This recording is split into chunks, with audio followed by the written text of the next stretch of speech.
السلام علیکم ورحمۃ اللہ وبرکاتہ۔ اکثر بھائیوں نے اس بارے میں پوچھا تو میں نے کہا کہ چلیں ایک ویڈیو بنا لیتے ہیں اس کے اوپر بھی، کہ اکثر لوگ یہ سوال کرتے رہتے ہیں اور پوچھتے رہتے ہیں کہ کیا بھائی وضو کرنے سے پہلے استنجا کرنا لازمی ہے؟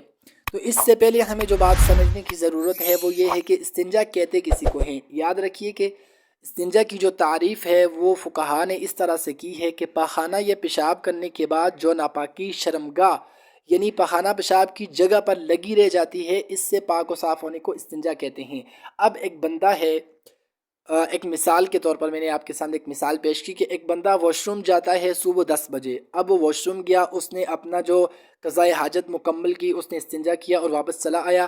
اب ظہر کی نماز کا جب ٹائم ہوا تو اس کو واش روم میں جانے کی حاجت باقی نہیں ہے، یعنی اس کو واش روم جانے کی ضرورت نہیں ہے۔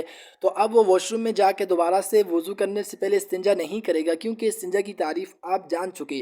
تو اب صرف وہ وضو کرے گا۔ اور اسی طرح ایک اور سوال لوگوں کے ذہنوں میں گھوم رہا ہوتا ہے کہ کیا ریح یعنی ہوا کے نکلنے کے ساتھ بھی استنجا کرنا لازم آتا ہے؟ تو نہیں، ایسا بالکل بھی نہیں ہے۔ جیسے پہلے میں نے کہا کہ ریح یعنی اب ایک بندے کو الٹی ہو جاتی ہے، اب الٹی کہاں ہے اور استنجا کرنا، یہ دو مختلف چیزیں ہیں۔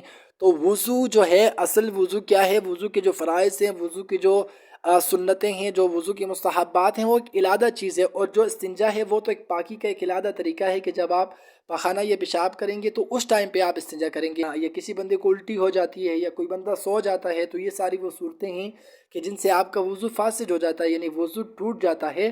تو اس کے بعد جب آپ نئے وضو کے لیے جائیں گے تو آپ کو کوئی ضرورت نہیں ہے کہ آپ اس سے پہلے واش روم میں جائیں، استنجا کر کے واپس آئیں۔